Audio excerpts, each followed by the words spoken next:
Hey guys, my name is Mavi and I've spent the last 14 years in the plastic surgery and beauty industry, working alongside some of the best plastic surgeons in the country. Now I don't work for anybody, so I have unbiased opinions about hundreds of surgeons from across the world, and I can help you achieve the body of your dreams. Hey guys, do I have the show for you today? You're not going to believe who I have on the show. I have Dr. Chidester. He goes by Dr.Chiddy. You guys probably have seen him all over the internet dancing and educating and just doing the best that he can do. Thank you so much for being on the show, Dr. Chiddy. Thank you so much for having me. It's been a long time coming. It really has. You really caught my attention on TikTok. And it was mainly because of your mommy takeovers. I would love for you to tell us about how you came up even with calling it a mommy takeover and what do you see in your patients? Yeah, so, the mommy takeover goes back. So I practice in Salt Lake City, Utah. I'm a board certified plastic surgeon. And a lot of the population here in Salt Lake City and the surrounding area are women who have either recently had kids or in the middle of having kids or done having kids. And they're in their 20s to mid 40s typically. So a lot of my patients are in that kind of mommy age range where they're raising their kids still, or the kids are a little bit older. So because I do so many like mommy makeovers, I all my patients are female pretty much. I do have some male patients, but mostly female. And one thing I've really noticed with these surgeries is just how empowering it is for women to really get their bodies back and take control of their bodies. So I said, I feel like the word makeover, although it's fine, and we hear that all over the internet and social media, I feel like it's not as empowering as a woman who's taking control of their life, taking back their life. So that's why I started calling them a takeover, and it's just kind of stuck, and so my patients call it that.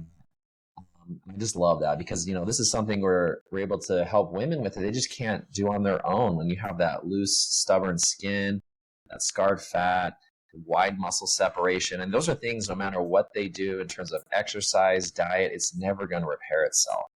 And I think one thing I try to do on social media is really help people understand that, and kind of break those stigmas down. Hey, you're not copping out if you decide you want to do this mommy takeover. We're just doing something to help you out. And to see that confidence that women have after the mommy takeover, it's just so gratifying and rewarding for me as a surgeon, our team, and our patients. Dr. Chiddy, that boost of confidence is what led me to launch this show and led me to believe, hey, I have something important to say. I have information I can share. And I shared it with my audience how it was not that before I had my surgery, I was already working in plastic surgery and I had all the knowledge, but I didn't really have the confidence in myself to believe, hey, I can do it.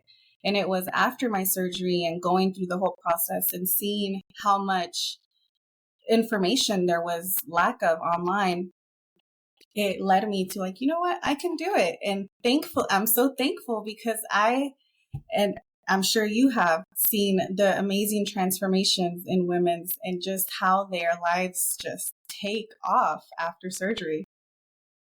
Yeah, no, for real. And it's cool that you have that personal experience that you can relate to your audience and to other plastic surgery patients. And I agree with you. There's a lack of information out there. The problem is there's a lot of information that's either incomplete or misleading. That's a lot of times not generated by even plastic surgeons, people who, just field. But so it's really important for us, I think, as educators to, share those experiences and help people better understand. Again, like I said, break down the stigmas of plastic surgery. We hear that and we just think, oh, it's vanity. Well, for one, if you're doing it for a vain purpose, so what? That's up to you. It's no one's place to judge you. But two, there's so much more than that. It's the functional aspects that we talk about, the confidence that you have after the surgery and what it's able to do for people's self-esteem. And so it's just really cool to see those changes. And people that don't know about it, they don't know the benefits you can get. If there's a really good restaurant down the street and you never heard of it, you'll never be able to experience that, But people go there, they love it, and they start sharing about it, and you hear word of mouth, and then you experience it, and you want to share it. And so I think that's where the mommy takeover and plastic surgery is headed, in my opinion. I've seen that change over the last 5 years of being in practice, just social media being a good tool for surgeons and other people to help educate. I did see that you had some presentations where you were talking about social media and plastic surgery. Why don't you tell us a little bit about that? Yeah, so I get asked pretty frequently to speak on this topic. Like at the American Society of Plastic Surgeons, I speak every year at the Hot Topics about kind of what's going on in social media as it relates to plastic surgeons, because we get shadow banned, new guidelines are coming in all the time. And so I kind of update and talk on those things. But I do also speak to, other professionals and then, even the general public about social media in terms of utilizing it for a business, because I'm a plastic surgeon, but also I'm a business owner, private practice business owner, team and staff. And so there's a lot of things that relate to even people outside of plastic surgery.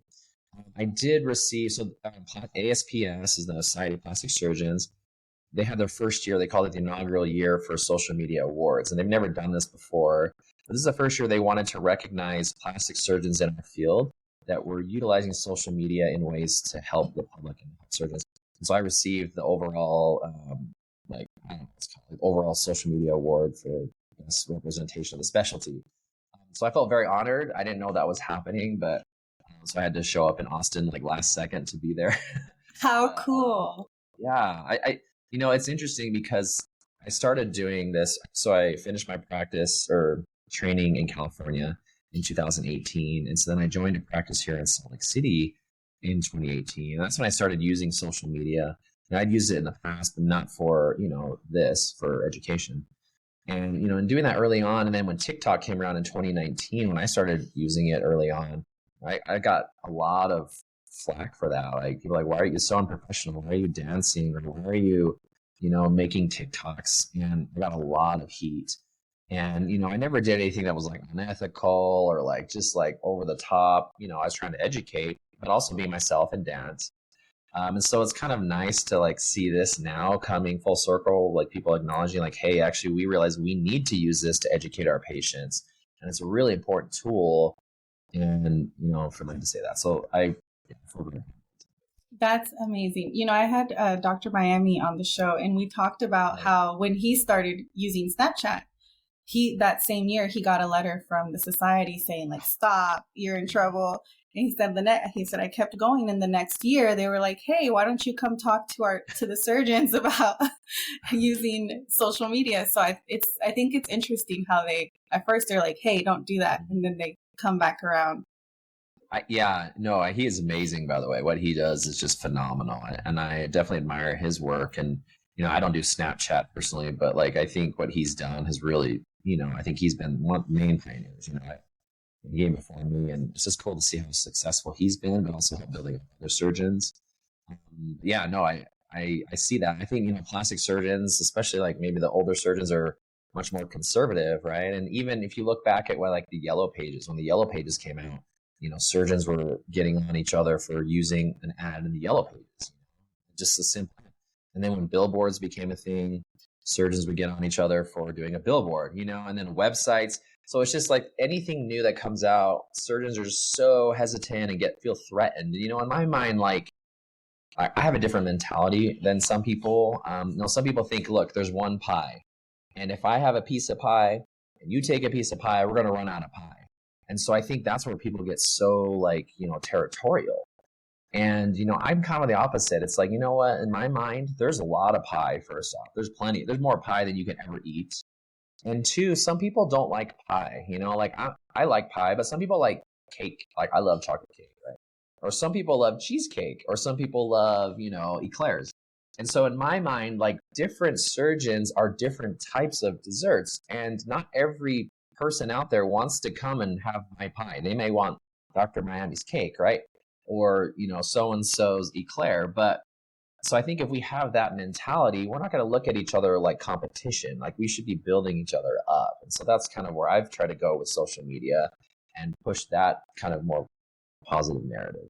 I love it. I love it. And you know what? Let me tell you another thing that caught my eye. Your belly buttons are chef's kiss.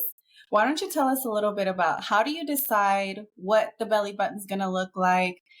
To educate our audience on how the belly button looks, how you decide, I guess, how you decide how it's going to look, how they can look at belly buttons and make some conclusions. Yeah. So, thinking about abdominoplasties is something, we obviously all learn in training. And there's so many different techniques of how to create a belly button. And a lot of people think, one, we just cut off your belly button you were born with and then make a new one.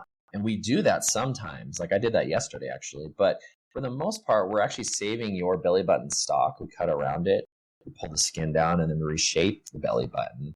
And so for me, when I first started doing it, I was doing what I learned in training. But I realized pretty quickly, like we're trying to take like someone's belly button, like they had it their whole lives, and then change it to make it look like everybody else's belly button that you're doing, and it's like, I didn't feel like that was natural because I felt like we're trying to take a square and fit it in a circle, for everyone. It's like if you have a hammer, everyone's got a nail, but some people have different shaped belly buttons. And so when I look at a belly button, I've kind of evolved how I do it because I spend a lot of time. I spend about 30 minutes in each surgery of a tummy tuck. And tummy tuck takes about 75 minutes, and 30 of that I'm spending doing the belly button. Because in the end of the day, you can hide your tummy tuck scar under your swimsuit or your bikini, but you can't hide your belly button. I mean, you can just cover it, right? But really, like, I think the best types of tummy tucks that you can get that is when you're willing to show off a belly button. So for me, it really comes down to, one, what does your belly button look like before surgery? And some women's belly buttons, they're like, I don't like it, right? They're like, I don't like my belly button. It's stretched out from pregnancy. They might have a hernia, so there's a little, stuff poking through, or it's just stretched out, or it's really long because maybe they gained a lot of weight and lost it during pregnancy. So there's all these factors I look into. I'm actually in the middle of writing a paper on it to publish in a journal. So I'm going to kind of publish my actual, like, how I do it step by step. But in the end, I look at their belly button. I ask them if it's one they like it, or if they want it different. Because some people say, well, I want more of a vertical, or I want more round, so I ask the patients, and then we reshape it during surgery. So that takes, like I said, 30 minutes. There's a lot of steps.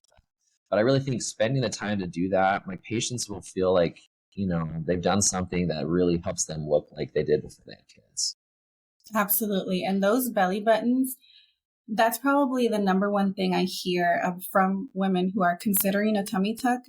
I'm scared of having an ugly belly button, or, I'm sure you've seen some pictures on the internet where they have a really big scar around their belly button and just unsightly. And it's something that, it scares them. So to know that you tailor your belly button design to the patient's, what she's looking for, what they have, what they desire, I think that's really amazing.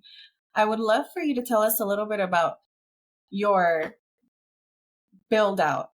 I think I heard you called it the plastic surgery church or something like that. Yeah, maybe other people have called it that. I haven't. Yeah. So I started my own practice, in just a little background. I started my own practice. It was called Jerry Chidester, MD, just my name, basic, right? In 2020. So I started that 2 months before COVID. We didn't know at the time that was going to happen, obviously. So we had a very small practice, a few employees, then COVID hit. It was during COVID that I kind of really just did a lot of social media, did virtual consults. So we really didn't have downtime. We were still working. I paid all my employees, we did the PPP loan stuff. And so we kept our doors open. I kind of had to, because I had no revenue. Like, I just opened a practice, and I'm in a lot of debt as a med student. As a new doctor, med student. So I was like, we have to stay open. So luckily I got that federal loan and paid our staff and kept seeing consults. So then when we opened up again in May, we were really busy. And it just has never stopped since May of 2020.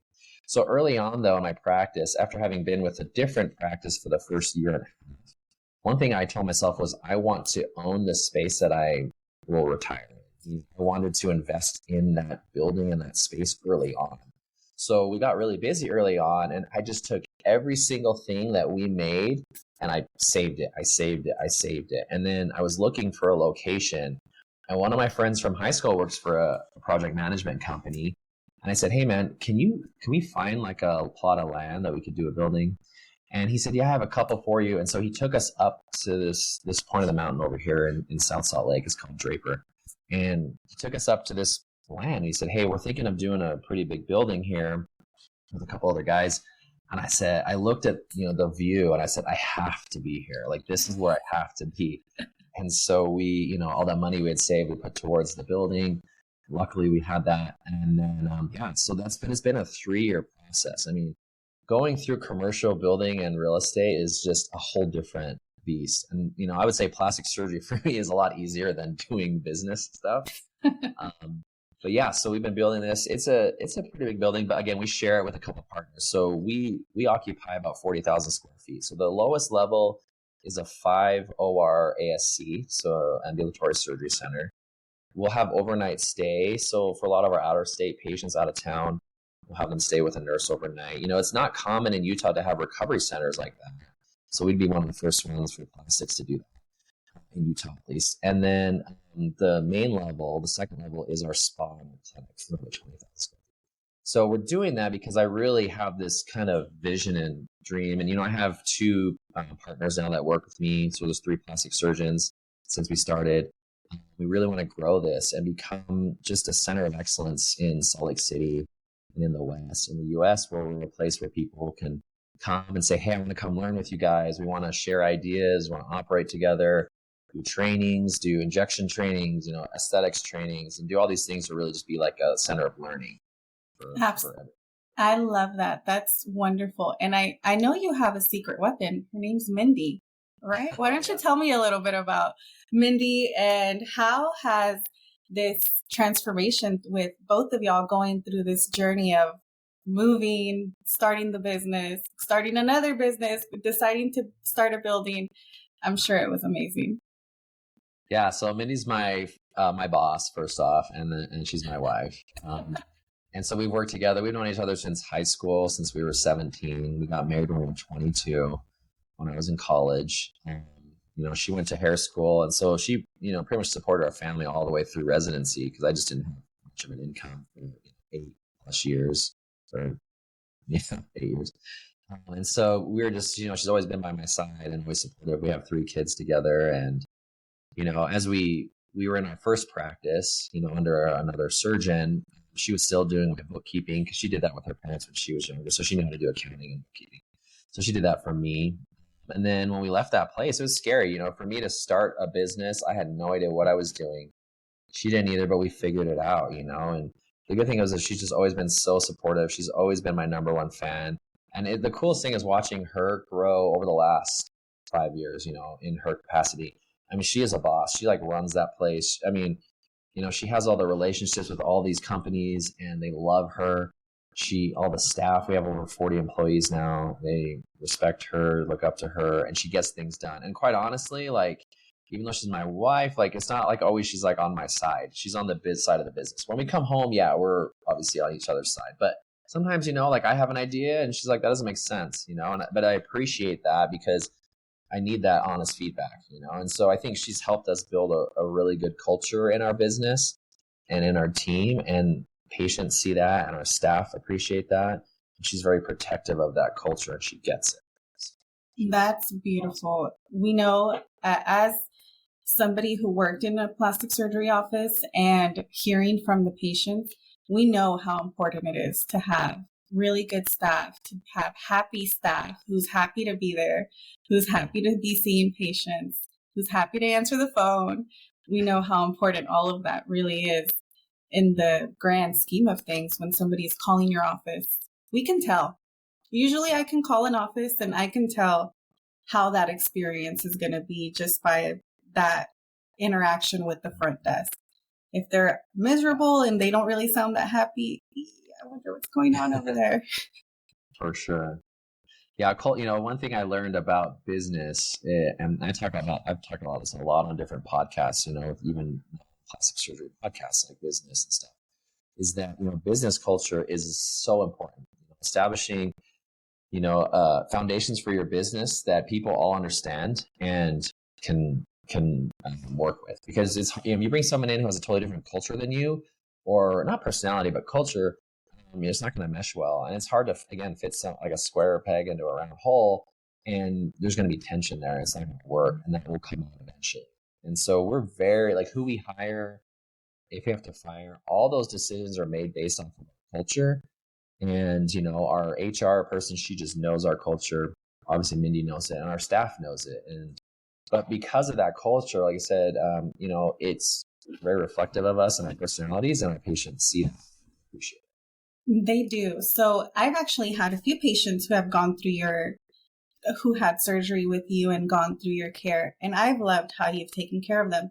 Why don't you tell us about what can somebody expect when they come see you, as far as seeing you for consultation? How is the post-op care? Tell us a little bit about that. Yeah. So it depends, if you're in state or out of state, but essentially we treat you the same in terms of how many follow-ups you have and all that, whether you're in state or out of state. My whole goal from the beginning was if we were going to start, because of social media and things, just, our reach is across the nation and the world. And so I really wanted to establish care where if someone were to come from New York or Australia or down the street, they're going to have the same level of care and feel like they're being attended to the same. So if you're from out of state, for example, a lot of times patients will actually fly in now for their consult to meet me in person and our team, but that's not required. But what I do require is if you're coming from out of state, typically I do want to meet you before your surgery. I don't like to show up the day of surgery and say, hi, here we are, because I want to see you, examine you, get all your measurements, make sure everything is what we were planning, But usually we'll do a virtual consultation. I do that like this, face-to-face or in person. I always meet you at the consult. I don't have my PA or, someone else see you for a consultation. I'm the one coming up with the plan with you as the patient. We decide together what you want to do, what's best for you, what's safest. So we do that. And then patients typically have a pre-op appointment with my nurse, and that's where I go over a lot of the details, the nitty-gritty of all the, the consent forms and everything. And that can typically be a virtual consult if it's out of state. Or again, if I didn't see you at the original consult, then we try to have we arrange it so your pre-op is in town, and then I meet you as well. So again, I always meet you before surgery. And then our nurses go through all the consent, we get the photos. If there's any questions that arise or you want to change your plan, then I'll meet you again. Then the nurse will say, hey, they have questions, and then I'll meet you again before surgery, because I want to make sure that your plan is clear to you and that what we're doing is what you want, that you say. So then the day of surgery, I meet you, obviously, we do all that, you have your surgery, and then we always do a 24-hour post-op appointment. I always do that. I know not every doctor does it. I mean, that's up to them. But I feel like if you're going to catch anything wrong within the first 24 hours, like that is the ideal time to do it, right? And so I always see it. But, because my schedule, I operate almost every day, so I'm not always in clinic. And the way that, because we don't have our new building yet, where everything's in one space, I operate sometimes in a different city than where my clinic is. So I can't be in two places at once. But we tell our patients ahead of time, we give them a schedule. We say, okay, these are the days you're going to see Dr. Chidester. These are when you see my nurse and our PA, and we cycle. So we see patients at 24 hours, at 1 week. So if I didn't see you at your one day, I see you at the 1 week for sure. So I always see you within the first week post-op. And then we do like a 3 week, a 6 week, a 3 months, and then annually. And so pretty much I tell patients, if you're my patient for life. I want to take care of you. And so we're always available if you ever need us. That's a really interesting thing that you said about the follow-ups. I want to ask you, and I always tell my listeners that we struggle to get post-op pictures. Mm-hmm. So I'm super curious to see if you have found a way of getting post-op pictures after 6 weeks. Yeah. So, I mean, we, from the beginning, like I said, we give them the schedule. We actually have a printout and that goes in their consent folder consult packet. Yeah. And it says like, these are when we'll see you. And so we set the expectation in the beginning, like, we're going to follow up a lot until you get sick of us pretty much. Right. But, and then for the out of state, yeah, like if they're not in person, I always tell them, if you're from out of state, I'd love to see you at least in person one more time, after your surgery. So whether it's like 3 months, 6 months, a year, whatever, at least one time, try to come back for a trip. And that doesn't always happen, especially if they're out of the country. But because of those expectations, yeah, I mean, we at 3 months, that's when I always see my patients again, and it's when the swelling is mostly gone and all that, and scars look fine. So we'll get photos, in the office. But if they're out of state, we haven't uploaded into our electromedical system. So before that appointment, they get a reminder that says, "Hey, make sure you take your photos so Dr. Chidester can review it." And so we have them do that. And then when I meet with them, if they didn't take it, Then we do a virtual exam, but then I do remind them to take the photos. So we do kind of hound our patients to get it, but it's really important. I think it's important for the patient so they can see, or be reminded of, okay, where do we start? Where are we now? Right. So you can compare, you can see the change, which is really cool. But two, it helps me as a surgeon and my team to assess ourselves, right? Like if we're never checking ourselves for our work and we just assume everybody's doing well, then we're not going to grow. Like I'm not going to grow as a surgeon and become better at what I do. Like if I don't have that feedback from a belly button, like I tried something and then I never see them again. Well, I don't know. Maybe that was a terrible idea. And if I keep doing it and never see people, there's like 100 women out there with terrible belly buttons. We don't want that. So I think it's important to have those follow-ups and to get that feedback. And sometimes, yeah, it's painful. You feedback, you're like, oh, okay, thank you for being honest, and then but you learn from it and then we grow. And that right there is the jewel. I feel like and I talk to my girls about this all the time. If your surgeon is open to conversation with you, that's really what you're looking for, because there's no surgeon can guarantee that everything's going to come out 100% perfect and you're going to be 100% happy and nothing's going to happen. That's not real. That's not realistic. Something can happen. And although we do everything possible to avoid a complication or something happening, it's still a possibility. And conversation with your surgeon is so important. I agree 100%. And sometimes, as surgeons, we think, oh, we know better and I'm just going to tell you how it should be, or you did something wrong, right? But I think really you just have to, be open and listen, get and accept critique. And, and sometimes it's a hard conversation to have. Yeah, exactly. But I think like, for me, I always tell patients, like, we're on the same team. Like, I don't want this to ever be like, you're coming in, you're mad at me because something happened. Like you said, even if someone does, I did a TikTok on this yesterday. Someone asked me, have you ever had perfect surgery? No, in my opinion, there's no such thing. Like, what is considered perfect anyway? But like, even if I did everything perfectly, like you think it's perfect, the surgery outcome will never be perfect because there's so many variables that we can't control.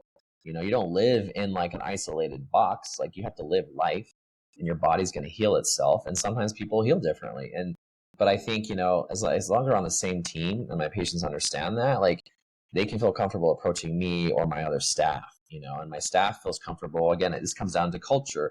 So if I am able to take, positive feedback or negative feedback from my staff, they're willing to come and say, hey, your patient came in and is just not happy with so-and-so. They're willing to, first off, come tell me. If they're afraid to tell me because they think I'm going to yell at them or throw an instrument at them, then I'm never going to learn about it, right? And then they're going to go make an excuse for that patient. And that patient will then not feel validated because now they're not seeing me. I don't even know about it. So it really stems, I think, from the culture that the surgeon sets. And then, if the staff feels comfortable, they'll tell you. And if I'm comfortable, I'll talk to the patient, right? So I think it trickles that direction. And so I definitely think it starts with the culture. Absolutely. I think you definitely hit it on the head with that, and I say this on the show all the time, it trickles down from the top. Mm-hmm. Whatever is happening, it's trickling down from the top. So you are confirming what I've been telling my girls, that if it's coming from the top, if the staff is telling you things, it's probably coming from management of what they're telling you. But okay, so Dr. Chiddy, tell us, my listeners, my girls, where can they come see you if they want to come have surgery with you? So I'm in Salt Lake City, Utah. Well, technically we're gonna be in Draper, Utah. It's just south of Salt Lake. But you can find me on Instagram, so Dr.Chiddy, just Chiddy. On TikTok, Dr.Chiddy, Facebook. A lot of people DM me on Instagram. I'm happy. I do all replies. I take care of my own social media content, but sometimes I can't keep up. So I do try to reply, but I get a lot of DMs. So currently my books are open. I am booked out a couple of years. So for consults and then surgery. So I do have, again, two partners. They're amazing. Dr. Pfeiffer and Dr. Garlick. They are aesthetic fellowship trained. Very similar styles in terms of belly buttons, breasts. We do a lot of internal bra. We're very similar in what we do in that sense. They're great, and so there are options as well. And we have a lot of the same kind of philosophy on how we approach our patients. And that's, I handpicked them. Like I was very, very careful in who I brought on. After my first experience working with a different doctor, I was like mortified. I was like PTSD. I'm like, I don't want to work with any other surgeon ever again. I just want to do my own thing. But then I realized as I got busier, I'm like, I can't do this alone. And the vision I had in terms of wanting to grow this, I'm like, I couldn't do it alone. So when I brought on Dr. Garlick, I've known him since medical school for over 10 years. And so we're good friends. And so I knew who he was. He's an awesome surgeon. And then Dr. Pfeiffer, who we brought on just this last summer, he is a phenomenal human being, super intelligent. He even has his MBA, his business degree, and is a doctor. So just a smart guy, but his patients love him, And so, and I've had a lot of people DM me and say, thank you for bringing on Dr. Garlic or Dr. Pfeiffer. I had such a good experience, And I always send those screenshots to them so they see that, and it's good, positive feedback for them. But yeah, so I'm happy to see patients. I do breast augmentation cases because they're really short. They're like an hour surgery. Those patients I'll still see, and I'll see them within a couple of months because those can fill some of my little slots that I have.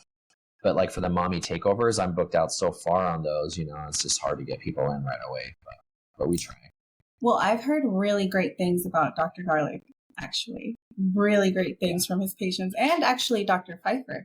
I have heard really great things about him. So now that we know you handpicked them and you were very picky and particular about who you brought on to join the culture, and that lets us know a lot about what to expect with them. So Salt Lake City with Dr. Chiddy or Dr. Garlic or Dr. Pfeiffer. Maybe we should get them on the show. Yeah, for sure. Love that. Send them my way, Dr. Chiddy.